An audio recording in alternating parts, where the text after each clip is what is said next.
this is my Raw review. It was the final face-off of Punk and Jey Uso before Saturday night's main event this Saturday, where I hope Punk will win the championship. Though they can make Jey the champion, maybe they can use that to like fuel bloodline drama, which they have been doing, but that doesn't need the title. The thing is, this was a fine Raw. The people who are like saying like Raw is trash and everything, I think they're basically saying this because of having Jay going up against Punk for the championship, and that it's a repeat again Jay Uso back in the main event title picture, which people do not like. But apart from that, like what was bad about Raw? Like Nikki Bella had a good one with Roxanne. The crowd was invested in it. You had, Raquel doing her usual stick. Stephanie Vaquer interfered after that to save Nikki Bella, but Raquel refused to leave. Though there was a funny thing that Stephanie and Raquel were like facing each other, and like Stephanie, like Raquel is like a foot taller, so she like this, and then you have Nikki Bella, then just awkwardly like I'm here too, like standing, which was awkward for 3 4 seconds. Then Raquel walked out of there. So they are doing stuff. It's just that I can see that they probably had some plans of including Rhea, Io, and that whole Kabuki Warrior stuff into the title picture. This does feel a little bit like we don't have anything for Stephanie to do, so let's put her up against the Judgment Day. Let's do something with that, because I can see that probably Stephanie and Nikki, they may beat Judgment Day, and then maybe Stephanie may defend her title against Nikki Bella. I can see that happening. So that's fine. The thing is, as I said, having new champions doesn't mean that they're doing anything with the tag team champions. AJ and Dragon Lee were nowhere to be seen on this Raw, though they are defending their championships, I think, next week against the Judgment Day. AJD, as we all say. The thing is, even with the tag teams that they do have, they do not use them, or even if they use them as lackeys in other feuds.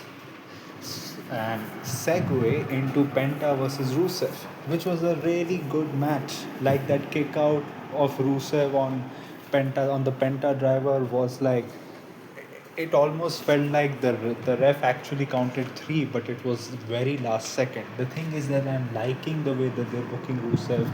They had him win some minor feuds, then going into the IC title feud. The only thing that I don't like is them not putting enough work into his character, because his character essentially is that he is a big guy who is a foreign big guy who is a brute, who just wants to like defeat people and become champion. That may sound like a complete badass thing, but the thing is, he does have a gimmick, the Redeemer gimmick, which they were doing at the start, but now, like, when was the last time we had a Redeemer type promo?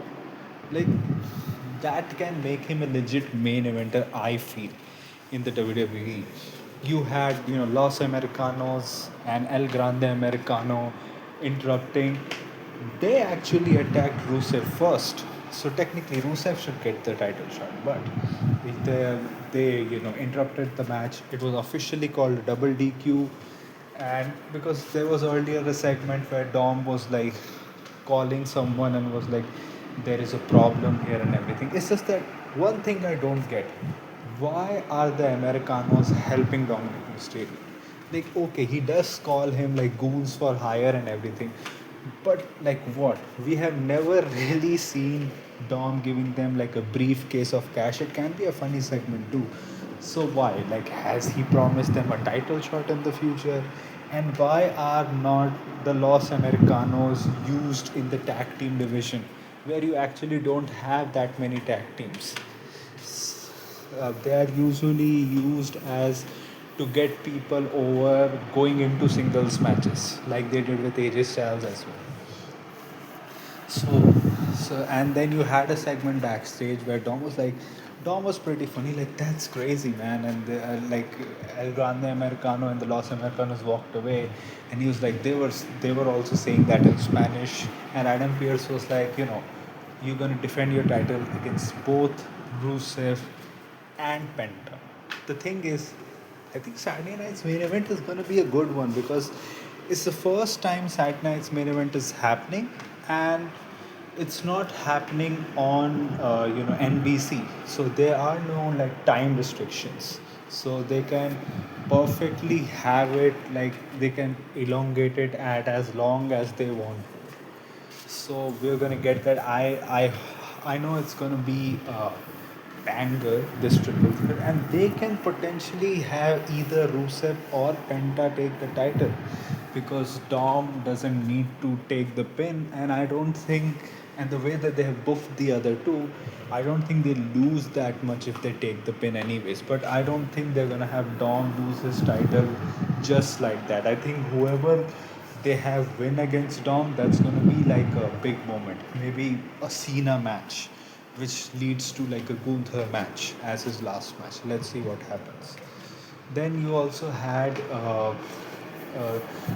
the women's tag team championships getting defended, which was Alexa Bliss and Charlotte Flair defended against Bailey and Lara Valkyria, which was a very good match. And in the end, Bliss and Charlotte retained the titles. After the match, Kabuki Warriors attacked everyone. And that insane elbow was truly insane by Kairi Sane. They were attacking Lyra, but Bailey saved them and they just walked away. You also had, Asuka's like 10-year celebration in WWE where they highlighted, which we all know how Goldberg was like mocking Asuka, that they had some girl defeat her undefeated streak. So they mentioned that. They also mentioned like how she's a multiple time women's champion, multiple time tag team champion, a Royal Rumble winner, a Money in the Bank winner. So it was truly awesome. Like Goldberg suck it. Like see how much he has achieved in 10 years in WWE. And also, the thing is, this probably means meantime. The thing is, Charlotte and Alexa Bliss, as champions, they have had good matches. They have defended a title actually a lot of times. Like, this is what happens when they care about someone as a single star, and if they're put up as a tag team, they may not have many storylines, but they have them defend the titles. They did that with Jade Cargill and Bianca Belair as well.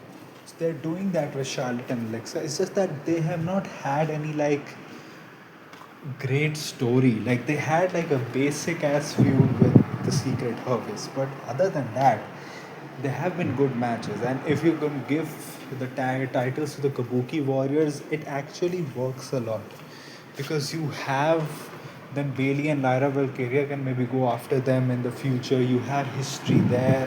Whenever Rhea and Io comes back, you have a ready-made feud there, and you can have Rhea and Ioska actually win the tag team titles off them. So I think that's a good dynamic to have, and especially now when you do not have Rhea and Ioska, you need something to heat up the Kabuki Warriors after their loss. And I think their newfound like this heel turn has really like rejuvenated them. I think it will be good to have them become champions again. I just hope that they defend their titles if they win. And we also need to see like, do we like get like a Charlotte and Alexa Bliss feud now, or maybe they still remain a tag team. One thing is that both Charlotte and Alexa, whether they turn heel against each other or not, they need to go into like singles into the mid card division on SmackDown quickly, because more than a tag team division, the SmackDown division needs those two women, be it at the women's championship level or at the United States championship level. And you had, Paul Heyman introducing the newfound vision with Breaker and Bronson Reed. LA Knight interrupted. They had a match which Braun defeated LA Knight pretty easily, I would say. I know LA Knight fans are like really sad because, in a way, if it was CM Punk versus LA Knight, it would have been way more interesting. It's just that I I think LA Knight will win the World Heavyweight Championship. Because the thing is, Seth is injured and he's gone for a while now.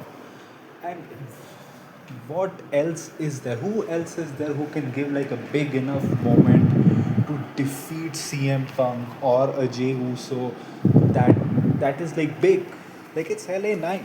Like like LA Knight, like finishing his story, becoming a world champion. Like I do think that can be the story that they tell going into WrestleMania, or maybe they have Sami Zayn having that story, and and again like he did with Chad Gable with the Sun taking LA Knight spotlight. Let's see what happens there. It's just that I do think LA Knight will be world heavyweight champion because of Seth's absence. I think it's pretty clear LA Knight will be world champion again. And maybe if not LA Knight, maybe by WrestleMania season is Braun Breaker who defeats CM Punk. So let's see what happens with that. So I think overall it was a fine show. Nothing like really great, but nothing really bad, and it was like a good like go home show for Sad Night's main event. So what do you think about the show? What do you think about my review? Tell me in the comment section. If you like this type of content, like this video, share and subscribe. If you don't, then share it with those who do. My social media accounts, which are my Twitter/X account and my Instagram account, links are in the description. So go follow me on that. My UPI ID link, which is shatboy@okicici, is also in the description. So go donate any amount of money which you can, which can help me make YouTube a common career option. So that was it for me for today. So thank you, goodbye, alvida.